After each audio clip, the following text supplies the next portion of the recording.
A very good morning to all of you students. आप सभी शिक्षार्थियों का इस कक्षा में पुनः हार्दिक स्वागत है। यह कक्षा 12 के यूनिट 3 समग्र मांग का पार्ट 3 है। इससे पहले 2 पार्ट की वीडियो डाली हुई है। यदि आप समग्र मांग का चैप्टर समझना चाहते हैं या इस वीडियो को देख रहे हैं और इससे पहले आपने दोनों वीडियो नहीं देखी हैं तो प्लीज़ एक बार उन्हें देख लें, क्योंकि उसके बाद ही सब चीज़ें एक दूसरे से कनेक्टेड होती हैं, तो उसके बाद ही आप इस वीडियो को अच्छे से समझ सकेंगे। चलिए हम शुरू करते हैं ये चैप्टर। इसमें सिलेबस में एक पार्ट हम इससे आय, determination of income and employment, आय और रोजगार के निर्धारण वाले सिलेबस को हमने 2 भागों में बांट लिया था। एक भाग हम कंप्लीट कर चुके हैं। आज हम कंप्लीट करेंगे शॉर्ट रन इक्विलिब्रियम आउटपुट, अल्पकालीन संतुलन, investment multiplier and it's mechanism, निवेश गुणक और इसकी क्रियाविधि, meaning of full employment and involuntary employment, पूर्ण रोजगार का अर्थ और ऐच्छिक बेरोजगारी का अर्थ। तो सबसे पहले जहाँ शॉर्ट रन इक्विलिब्रियम की बात करते हैं, अल्पकालीन संतुलन की बात करते हैं। अल्पकालीन संतुलन की हम यदि बात करें तो यहाँ एक थोड़ा सा हम परिचय लेते हैं। एक इकोनॉमिस्ट हैं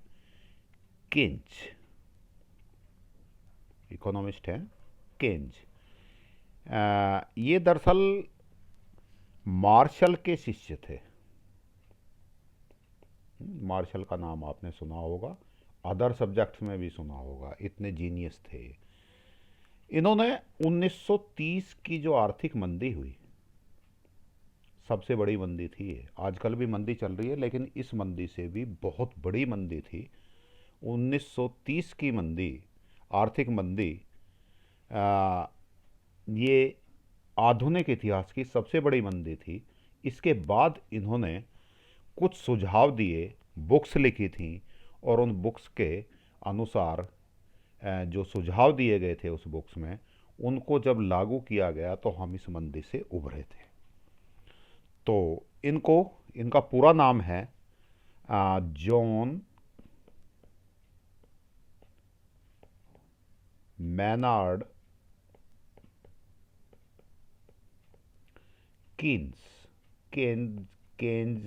केन्जियन थ्योरी, है ना, इस तरह से 1883 में ये इनका जन्म हुआ था। तो इसमें हम बात करें Keynes, father of macro economics, बहुत बड़ी बात है। व्यष्टि समष्टि अर्थशास्त्र के जनक के रूप में हम इन्हें जानते हैं। कहीं किसी बुक में आपको कीन्स लिखा मिल सकता है, कहीं केन्ज लिखा मिल सकता है। पूरा नाम इनका जॉन मैनार्ड कीन्स है। तो सबसे पहले हम समझते हैं इन्होंने जो थ्योरी दी, यहाँ सारी उसी थ्योरी के बेस्ड पर ये पूरा हमारा लेक्चर है। उस थ्योरी में अल्पकाल की बात करी इन्होंने। अल्पकाल क्या होता है? केन्ज के अनुसार अल्पकाल एक ऐसी अवधि है जिसके दौरान अर्थव्यवस्था में उत्पादन के स्तर का निर्धारण केवल रोजगार के स्तर द्वारा होता है। समझिएगा इसको। ये कहते हैं किसी भी अर्थव्यवस्था में यदि हम उत्पादन का स्तर बढ़ाना चाहें तो उस स्तर को बढ़ाने के लिए हमारे पास बहुत सारी चीज़ें होती हैं। हम टेक्नोलॉजी में चेंज कर लें, मशीनरी, नई आधुनिक मशीनरी ले आएँ, है ना, और साथ में वर्कर्स, जो उत्पादन श्रमिक हैं, श्रमिकों को बढ़ा दें, या हम आप कह सकते हैं कि हम कुछ एक नया प्रोडक्ट, उससे मिलता जुलता दूसरा प्रोडक्ट बना लें, कुछ हम ऑटोमेटिक प्लांट, नई मशीनरी लगा लें। लेकिन यहाँ कहते हैं कि अल्पकाल ऐसी अवधि है जहाँ केवल यदि हमें उत्पादन बढ़ाना है तो हमें श्रमिक बढ़ाने होंगे, और यदि उत्पादन कम करना है तो श्रमिक कम करने होंगे। इसका मतलब टेक्नोलॉजी में कोई भी चेंज या और कोई अदर फैक्टर्स, उनमें कोई भी चेंज नहीं होगा। ऐसा अल्पकाल है। अर्थात यदि हमारी देश में मांग बढ़ती है वस्तुओं और सेवाओं की, तो हमें लोगों को रोजगार देकर उत्पादन बढ़ाने का केवल एकमात्र साधन हमारे पास लोगों को रोजगार देकर श्रमिकों की संख्या बढ़ाना है।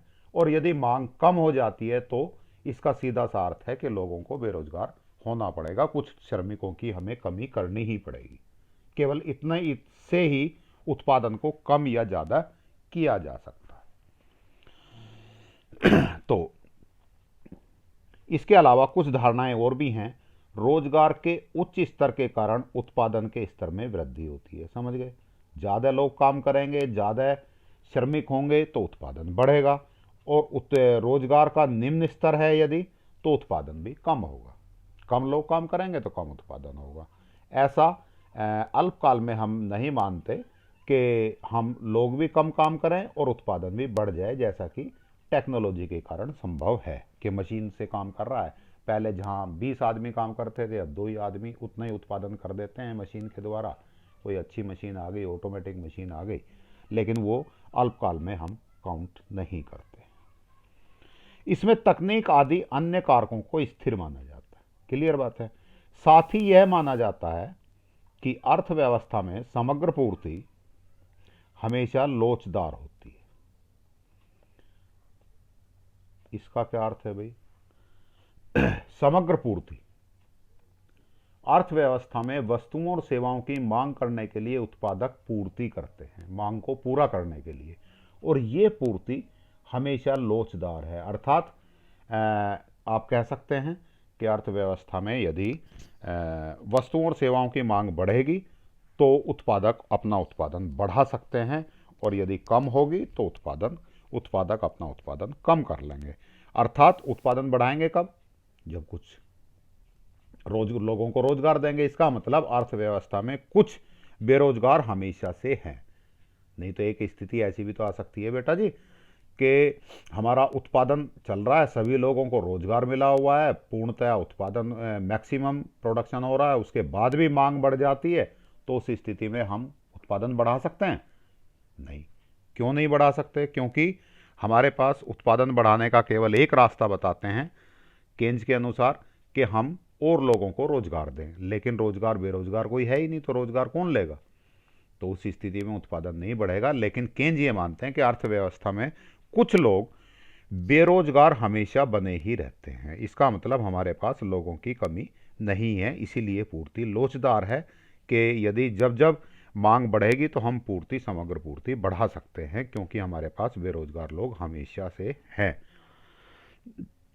इसका अर्थ है, कुछ लोग बेरोजगार होने का क्या अर्थ है? कि अर्थव्यवस्था में अतिरिक्त उत्पादन की क्षमता हमेशा बनी ही रहती है। अब संतुलन क्या होता है?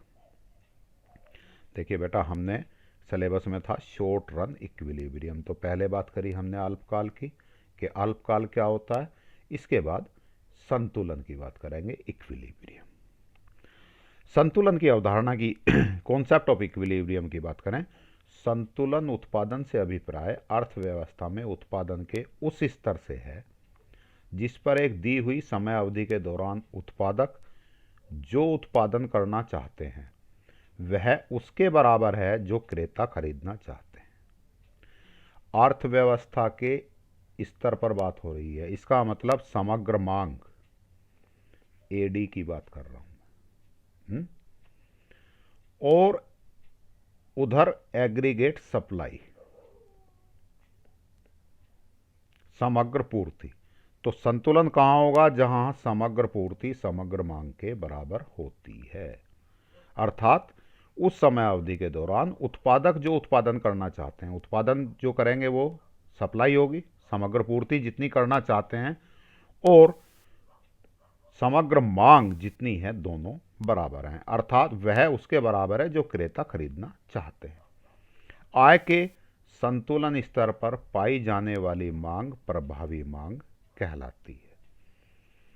तो हमारे पास एक फॉर्मूला बन गया कि संतुलन की अवस्था में A S is equal to A D या A D is equal to A S, एक ही बात है। समग्र मांग बराबर समग्र पूर्ति। अब ये संतुलन कैसे होता है? पहला, दो दृष्टिकोण से बात करेंगे हम। पहला दृष्टिकोण है AD is equal to A S दृष्टिकोण। एक अर्थव्यवस्था जब संतुलन में होती है तो समग्र मांग बराबर समग्र पूर्ति। ये मैंने आपको यहां बता ही दिया कि उत्पादक जो उत्पादन करना चाहते हैं वह उसके बराबर होता है जो क्रेता खरीदना चाहते हैं उस समय अवधि में। और ज़्यादातर समय अवधि कितनी लेते हैं हम? एक वित्तीय वर्ष, वन फाइनेंशियल ईयर। तो इस स्थिति में वास्तविक स्टॉक बराबर आवश्यक स्टॉक। ये चीज़ बेटा थोड़ी सी आपको पहले आप समझ लीजिएगा कि स्टॉक, अभी हम एक दो शब्द और भी इस्तेमाल करेंगे तो उन शब्दों के बारे में हम पहले समझ लेते हैं थोड़ी सी बात, कि बाद में हमें प्रॉब्लम ना आए। देखिएगा, एक है वास्तविक स्टॉक, एक होता है आवश्यक स्टॉक। आवश्यक स्टॉक इसको वांछनीय भी कहते हैं, वांछनीय स्टॉक भी बोलते हैं, एक ही बात है दोनों। स्टॉक होता क्या है ये पहले थोड़ी सी बात समझ लीजिए। मान लीजिए एक ब्रेड बनाने की कंपनी है, क्या बना रही है? वो ब्रेड बनाती है। इस कंपनी में रोज 1000 ब्रेड बनती हैं और लगभग रोज 1000 ही ब्रेड बिक जाती। लेकिन जितनी बिकती हैं हमेशा 1000 ही बिकेंगी ऐसा तो जरूरी नहीं है ना। कभी ये ब्रेड 1100 भी बिक सकती हैं, कभी 900 भी बिक सकती हैं, हो सकता है 800 भी बिक जाएं, किसी दिन डिमांड 1200 की भी हो जाए। मान लीजिए ये अपना पिछला डाटा अनुभव करता है कि मेरी ब्रेड इस तरह से बिकती है। तो ये ब्रेड ऐसा नहीं है कि इस कंपनी में थोक मार्केट वाले ब्रेड खरीदने गए और ये कह रहे हैं बैठ जाओ भाई अभी बन रही हैं, शाम को 5 बजे तक 1000 बनेंगी तब मिलेंगी। भाई जो बंदा जब ही जाएगा उसको तो ब्रेड तभी चाहिए ना। तो ये क्या करते हैं कि रोज 1000 ब्रेड बनाते हैं, लगभग 1000 ही बिक जाती हैं, फिर भी अपने स्टॉक में लगभग 200 ब्रेड ये रखते हैं। मान लीजिए सुबह 8 बजे कोई बंदा गया कि भाई मुझे 100 ब्रेड दे दो। एक छोटा सा एग्जाम्पल लिया है बेटा, बहुत संपूर्ण अर्थव्यवस्था के स्तर पर तो बहुत बड़ी बात होगी, है ना, करोड़ों में होंगी ये चीज़ें, लेकिन हम यहाँ छोटा एग्जाम्पल समझने के लिए लेते हैं। मान लीजिए सुबह 8 बजे कोई बंदा गया, उस व्यापारी ने कहा कि मुझे 100 ब्रेड दे दो। तब तक ब्रेड बनी वहाँ, मान लीजिए 8 बजे तो फैक्ट्री शुरू हुई थी कंपनी, तो उन्होंने क्या किया, स्टॉक में जो ये 200 थी उसमें से 100 ब्रेड उठा के उसको दे दी। अब स्टॉक कितना रह गया इसका? 100। इसके बाद फिर 9 बजे दूसरा बंदा जाता है, वो कहता है मुझे 150 ब्रेड दे दो। क्या होगा? तब तक मान लीजिए 100 ब्रेड तो बन गई थी, ये सारी की सारी स्टॉक से 100 ब्रेड तो तब तक बन गई थी और 50 स्टॉक में से उठा के दे दी, इसको भी 150 ब्रेड दे दी। फिर एक बंदा 11 बजे जाता है, 11 बजे जो बंदा जा रहा है वो कह रहा है जी मुझे 100 ब्रेड दे दो। तब तक 150 150 ब्रेड बन गई थी, उसमें से 100 इसको दे देंगे, 50 स्टॉक में पहुंचा देंगे। इट मीन्स ये 200 ब्रेड का जो स्टॉक है ये बफर स्टॉक है, जब कमी पड़ेगी यहाँ से उठा लेंगे और जब मान लीजिए अधिकता होगी तो यहाँ पहुंचा देंगे। समझ आई बात? स्टॉक, अब ये स्टॉक 200 का हो 2000 का हो ये भी तो सोचना पड़ेगा मालिक को। मान लीजिए इसको हम इस स्टॉक को, ये जो 200 का स्टॉक है, मान लीजिए उसकी फैक्ट्री में हम जाके चेक करते हैं और ये वो स्टॉक 200 है, ये स्टॉक कहलाएगा वास्तविक स्टॉक। अब दूसरी बात करते हैं आवश्यक स्टॉक की। ये पिछले डाटा हम देखते हैं, इसका कभी 800 बिक जाता है, कभी 1200 बिकता है। 1000 इसका रोज बनता है। जिस दिन 800 बिकेगा, 200 पहला स्टॉक था, 200 यहाँ बच जाएगा, 1000 बना, उस दिन 800 ही बिका, कितना स्टॉक हो जाएगा बेटा? 400। ऐसे ही जिस दिन 1200 बिक गया, मान लीजिए उससे पहले दिन स्टॉक में इसके पास लगभग 200 ही थे, 1200 बिक गए, उस दिन स्टॉक में कितना बचेगा? 0। तो उस दिन वास्तविक स्टॉक कितना हो जाएगा? 0। इस दिन वास्तविक स्टॉक कितना होगा? 400। अब बात करते हैं वांछनीय स्टॉक की, अर्थात ये स्टॉक इतना हो कि कोई ग्राहक खाली ना जाए, इतना तो होना चाहिए, और इतना भी ज़्यादा नहीं होना चाहिए कि हमारे पास माल यहाँ इतना इकट्ठा हो जाए कि या तो वो ख़राब हो जाए। मान लीजिए हम 1000 का स्टॉक रख लेते हैं और परमानेंट इसमें 1000 ब्रेड बनी रहती हैं हमारे स्टॉक में, तो 1000 ब्रेड बनाने का जो खर्चा है, जो लागत आई थी हमारी, वो लागत का पैसा मिल रहा है? हमें नहीं मिल रहा है, तो परमानेंट स्टॉक में ही रखी हुई है। तो इस स्टॉक को बोलते हैं अवांछनीय स्टॉक। अवांछनीय स्टॉक कौन सा हो जाएगा? कि ऐसा स्टॉक जिसकी हमें आवश्यकता नहीं है, उत्पादक नहीं चाहता मेरे पास इतना हो। अब जैसे उत्पादक चाह रहा है मेरे पास 200 का स्टॉक हो, ये बिल्कुल फिक्स नहीं होता। 200 का मतलब वो कितना चाह रहा है? 150 से 250। तो 150 से, इस स्थिति में 150 से यदि उसका 250 तक का स्टॉक है, तो ये स्टॉक कहलाएगा वांछनीय या आवश्यक स्टॉक। और मान लीजिए ब्रेड की बिक्री कम हो गई, घटती गई, रोज 800 ही बिक रही हैं, कभी 700 बिक रही हैं, कभी 800 बिक रही हैं, उधर बन रही हैं 1000। उस स्थिति में इसका स्टॉक बढ़ते बढ़ते हो गया 600। तब क्या होगा? ये स्टॉक कहलाएगा अवांछनीय स्टॉक। अवांछनीय स्टॉक का मतलब है इसे इतना स्टॉक नहीं चाह रहा था। वो कितना चाह रहा था? व्यापारी 150 से, उत्पादक चाह रहा था 150 से 250 के बीच में मेरा स्टॉक रहे, और अब स्टॉक कितना हो गया? 600।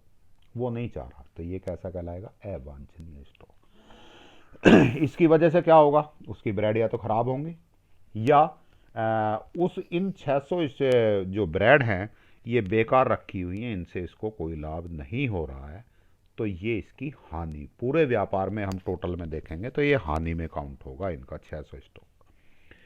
या मान लीजिए वो 200 से 250, 200 का स्टॉक रख रहा था तब और उसकी ब्रेड रोज 1100, 1150 बिक रही हैं, और ये स्टॉक 0 हो गया। कितना चाह रहा है वो? 150 से 250, 0 स्टॉक। ये भी स्टॉक कैसा है? अवांछनीय स्टॉक। नहीं चाहता वो मेरा स्टॉक 0 रहे।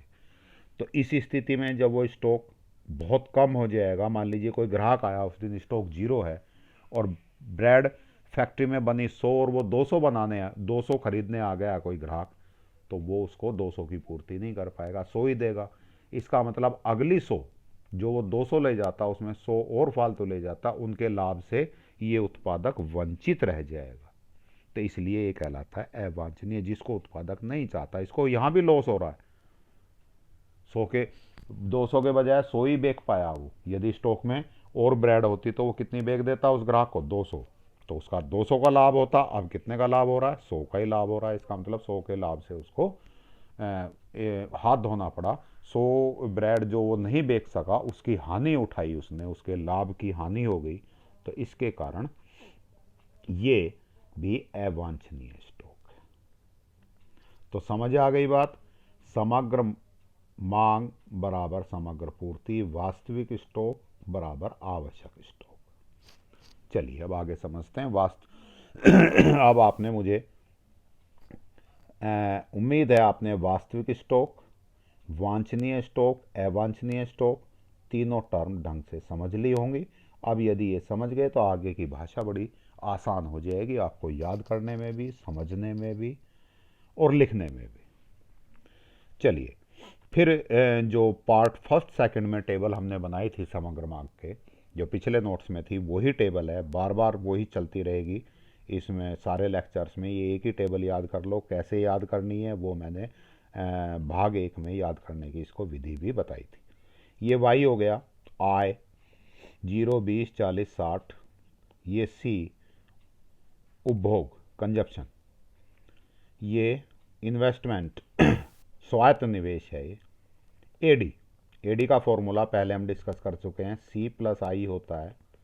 तो 20 plus 10 30, 30 plus 10 40, 40 plus 10 50, it means AD.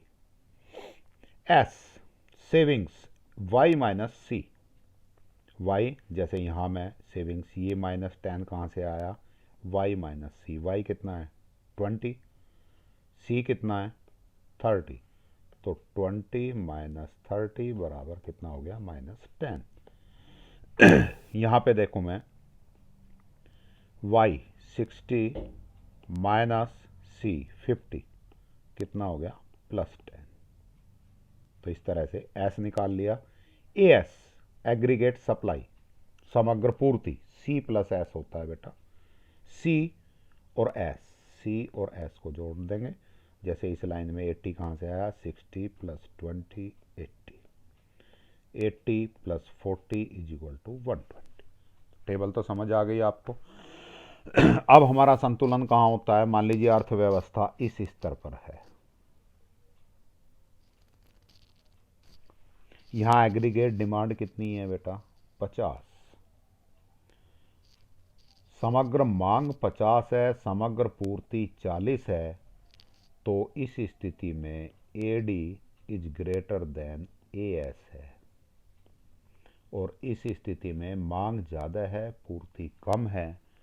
तो इस स्थिति में क्या क्या करेंगे, हम पूर्ति को बढ़ाएंगे, उत्पादक पूर्ति को बढ़ाएंगे। कैसे बढ़ाएंगे, कितना उत्पादन करना है उन्हें, 40 ही उत्पादन कर रहे हैं और मांग कितनी है 50 की, तो 10 का उत्पादन बढ़ाने के लिए +10 का उत्पादन बढ़ाएंगे, और इसको बढ़ाने के लिए कुछ लोगों को रोजगार देंगे।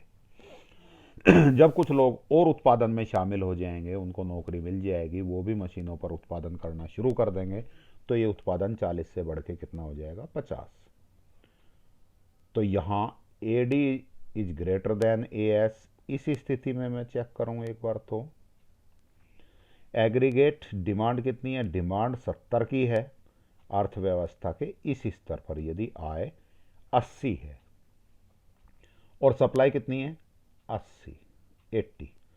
डिमांड 70 की है और पूर्ति कितने की हो रही है 80 की। इसका मतलब डिमांड कम है और पूर्ति ज़्यादा है। तो AD is less then AS स्थिति है।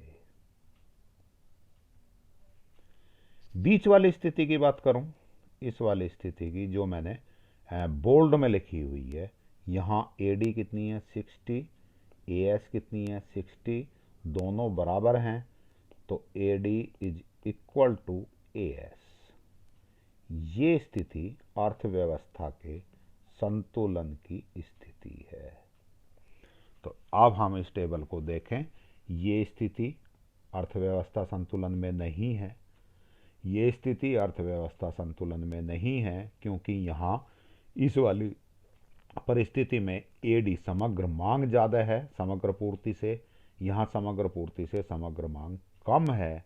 यहाँ दोनों बराबर हैं, समग्र मांग बराबर समग्र पूर्ति, इसलिए स्थिति आपकी संतुलन में है।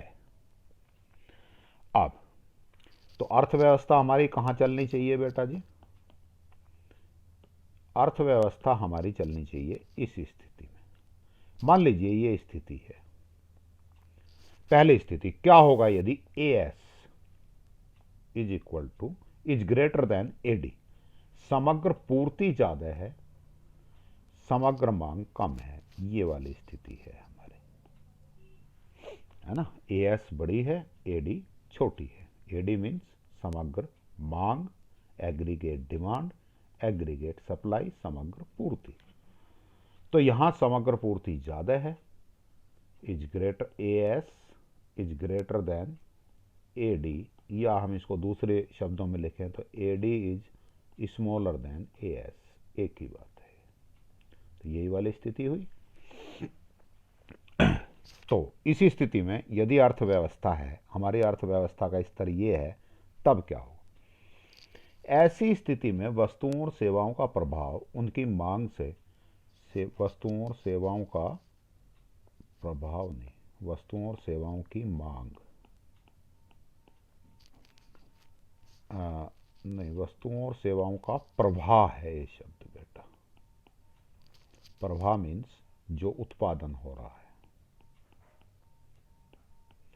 वस्तुओं और सेवाओं का प्रभाव उनकी मांग से अधिक होता है।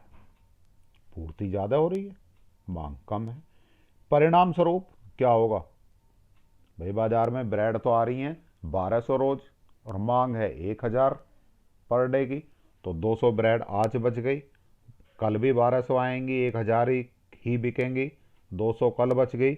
इसके परिणाम स्वरूप कुछ वस्तुएं बिना बिकी रह जाएंगी। परिणाम स्वरूप कुछ वस्तुएं बिना बिके रह जाती हैं। इससे वांछनीय स्टॉक को इससे क्या होगा, वांछनीय स्टॉक कैसे हो जाएंगे, बढ़ जाएंगे। समझ आई अब बात? क्योंकि पहले दिन कितना स्टॉक था 200, तो वो मान लीजिए वांछनीय था, वो चाहता ही था।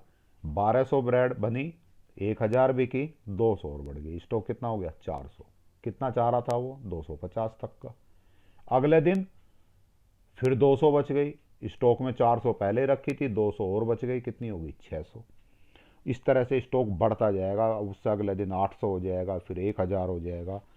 तो स्टॉक जो अवांछित स्टॉक हो जाएंगे। क्यों? क्योंकि वो 250 250 तक का स्टॉक रखना चाहता था। इस अवांछित स्टॉक को व्यापारी क्या चाहेगा, समाप्त कर दूंगा।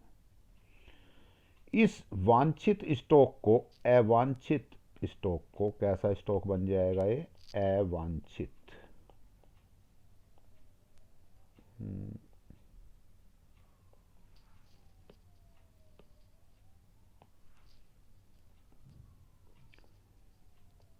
अवांछित स्टॉक जो हो गया हमारा, बन गया, को समाप्त करने के लिए उत्पादक उत्पादन में कटौती करेंगे। उसके पास, उत्पादक के पास जब बन ज़्यादा रही है, बिक कम रही है ब्रेड, स्टॉक बढ़ता जा रहा है, अवांछित स्टॉक हो गया, तो उसको घटाना पड़ेगा उसे।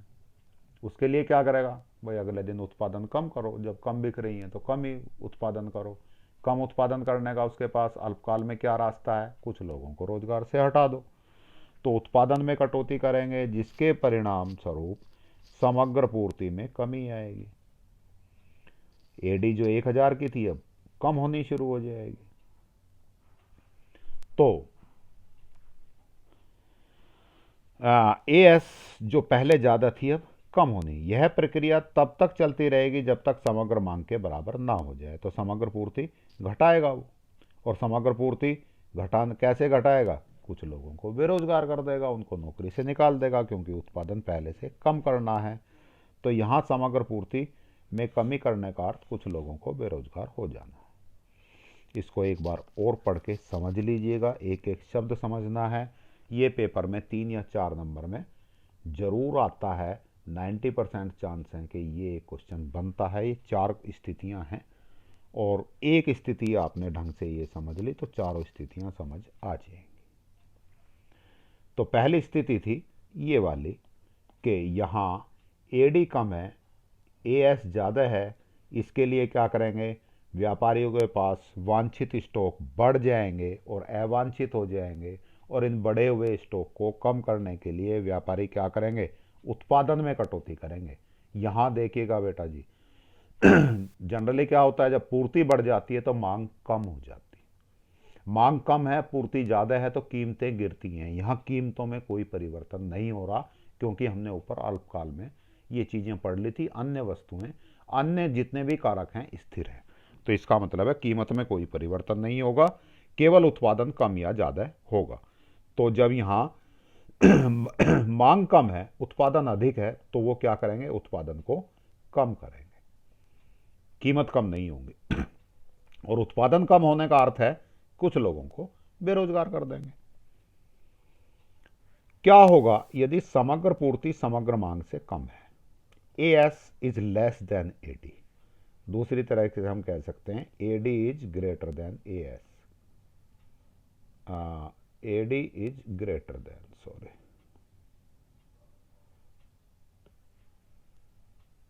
AD is greater than AS. ये स्थिति है, पूर्ति कम है, मांग ज्यादा है। तो वो जो 250 का, पूर्ति कितनी है, वही 1000 ही है, मांग अब हो गई 1100।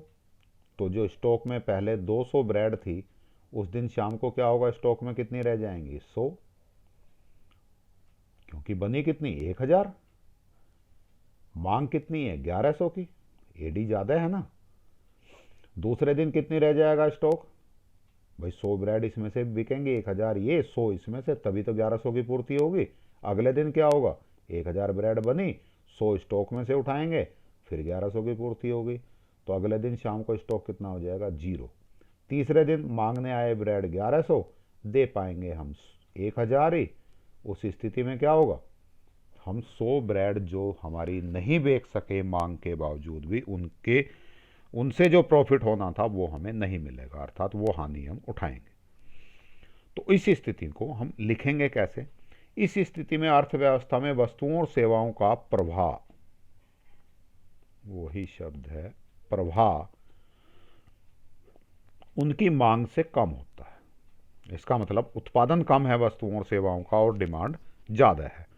उत्पादकों के वर्तमान स्टॉक की बिक्री हो जाएगी। स्टॉक जैसे 200 का घटते घटते 0 हो गया, यही तो है। सारा स्टॉक बिक जाएगा और उत्पादक बिना पूरी की गई मांग की हानि उठाएंगे। वो जो मैं कह रहा था कि तीसरे दिन स्थिति क्या आएगी, 1100 मांगेंगे और उत्पादन कितना है, 1000 ही हमारे पास है, स्टॉक 0 था ही, तो हम 1000 ही बेच पाएंगे। तो जो 100 ब्रेड नहीं बिक पाई उनकी हानि उठाएंगे।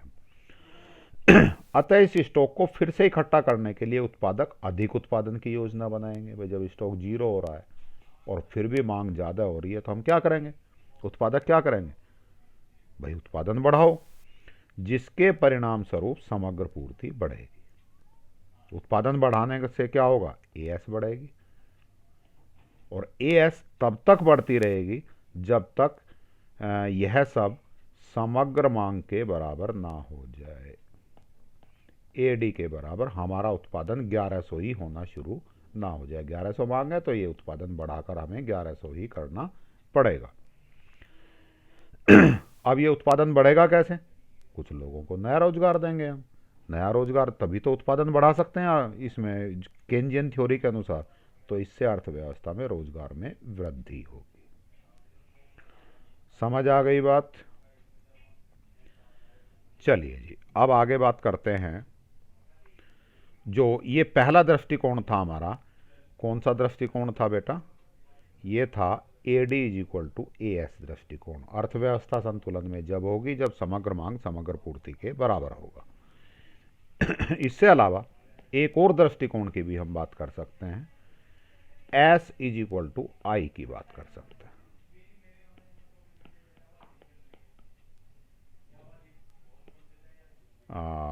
ये दृष्टिकोण कहलाता है S = I।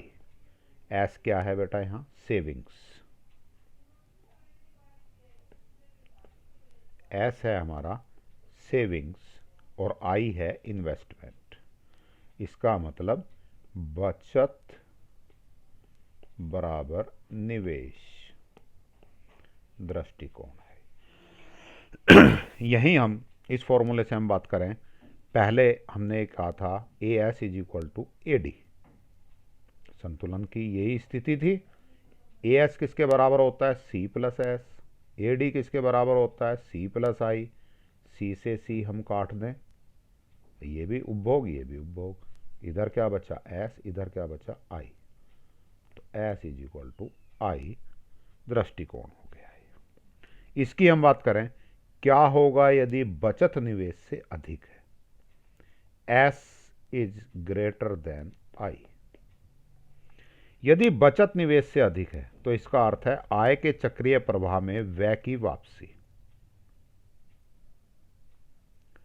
व्यय के समावेश से अधिक है। बचत ज़्यादा कर रहे हैं, जितना पैसा हमारे पास आ रहा है ना, वो निवेश, उसमें से कुछ तो उपभोग कर लिया जाता है और कुछ का क्या हम करते हैं, बचत करते हैं। वो बचत निवेश में बदल जानी चाहिए। तो जो निवेश है उससे बचत ज़्यादा है, इसके अनुसार अर्थव्यवस्था में कुल व्यय उतनी राशि से कम हो जाएगा जो नियोजित उत्पादकों को खरीदने के लिए होना चाहिए। ये स्थिति AS > AD की स्थिति है। ये आपको याद रखना है। इधर S = I है, S > I है। S से ये इसका कोई संबंध नहीं है, केवल रटने वाली बात है। AS यहाँ S ग्रेटर है, ए एस ग्रेटर कर लो, और ए यहाँ ए एस ए डी था, ये दोनों स्थिति एक जैसी है। अब ए S is greater then A D क्या होता है, ये आप ए S is greater then A D यही वाली स्थिति है बेटा। आगे फिर कहानी यही लिखता हूँ। इसका अर्थ है कुल उत्पादन बिना बिका रह जाएगा। भाई बचत ज़्यादा है निवेश से, इसका सीधा सा अर्थ है कि लोगों के पास जितनी आय है उससे सामान खरीद नहीं रहे, बचत कर रहे हैं। बचत कर रहे हैं तो इसका मतलब बाजार से कम सामान खरीद रहे हो आप। कम खरीद रहे हो तो मांग कम हो गई, एडी कम हो गई, समग्र मांग कम हो गई, तो कुछ उत्पादन बिना बिका रह जाएगा। उत्पादकों के पास अवांछित स्टॉक जमा हो जाएंगे, स्टॉक बढ़ जाएंगे। इन स्टॉक को समाप्त करने के लिए उत्पादक अब कम उत्पादन करने की योजना बनाएंगे, जिससे बेरोजगारी बढ़ेगी, जिससे अर्थव्यवस्था में आय में कमी होगी। आय कम होने का अर्थ है कम बचत। इस प्रकार यह प्रक्रिया तब तक चलती रहेगी जब तक बचत कम होकर निवेश के बराबर नहीं हो जाती। क्लियर? दूसरा, क्या होगा यदि बचत निवेश से कम है?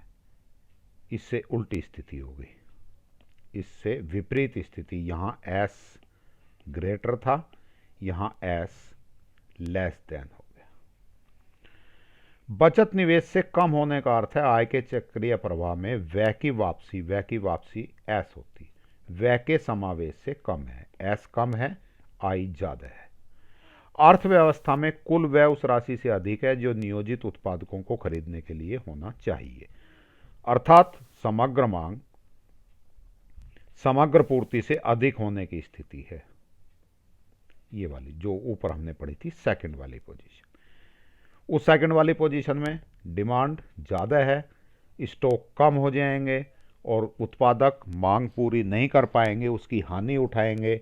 इसमें उत्पादक बिना पूरी की गई मांग की हानि उठाएंगे। अतः इस स्टॉक को फिर से इकट्ठा करने के लिए उत्पादक अधिक उत्पादन की योजना बनाएंगे। अधिक उत्पादन का अर्थ है अधिक आय, अधिक आय तो बचत अधिक होगी। इसका मतलब एस बढ़ना शुरू हो जाएगा। यह प्रक्रिया तब, क्योंकि यहाँ एस कम था ना, ये बढ़ना शुरू हुआ अधिक उत्पादन पे। अधिक उत्पादन से आय बढ़ी, अधिक आय से बचत बढ़ी, और यह जब तक जारी रहेगा जब तक बचत बढ़कर निवेश के बराबर नहीं हो जाती, एस इज इक्वल टू आई की स्थिति नहीं आती। ये टेबल हम दोबारा देखें तो यहाँ, अच्छा एस इज इक्वल टू आई इस टेबल में नहीं है, तो ये स्थिति जब तक नहीं आ जाती, देखते हैं, हाँ एस और ये आई। यदि हम इन दोनों की बात करें तो आई और एस दोनों बराबर कहाँ हैं, 10 और 10, वही जो बोर्ड में लिखा है। तो हम इसको चाहे A D is equal to A S दृष्टिकोण से देख लें, S is equal to I दृष्टिकोण से देख लें, संतुलन यही होगा, है ना। S is equal to I दृष्टिकोण से बात करें, 10 और 10, एस 10 आई 10, ए डी 60 और ए एस 60, तो ये 60 इज इक्वल टू 60 की ये वाला दृष्टिकोण हो गया, 10 इज इक्वल टू 10 ये वाला दृष्टिकोण हो गया। संतुलन का स्तर यही होगा। ये वाली स्थिति हमारी कौन सी थी बेटा, A D 50, A D is greater then A S, ये वाली पोजीशन थी। यहाँ एस देखना बेटा 0, आई कितनी, एस और आई, एस कितना है 0 है, कम है, आई 10 है, तो ये कम होने की स्थिति, अर्थात ये वाली स्थिति, ये दोनों एक जैसी। ये वाली स्थिति कौन सी हो जाएगी, ए D is less then A S और I is less then S, ये वाली स्थिति हो जाएगी। तो यहाँ तक की आपकी बात हो गई। संतुलन में खिसकाव की बात करेंगे। इट मीन्स इस सिलेबस में हमारी कौन कौन सी बात हो गई बेटा जी, आज हमारी बात हुई शॉर्ट रन इक्विलिब्रियम आउटपुट, ये बात हमारी हो गई। अब हम नेक्स्ट लेक्चर में बात करेंगे investment multiplier and it's mechanism, निवेश गुणक और उसकी क्रिया विधि। तो चलिए, आपने मेरी बातें ध्यान से सुनी, आपने समय लगाया। उम्मीद है मुझे कि आपको ये चीज़ें समझ आई होंगी। इसके लिए आप पेशेंस के साथ इन चीज़ों को समझ रहे हैं, आगे बढ़ रहे हैं, इसके लिए आपका धन्यवाद, आभार। Thank you.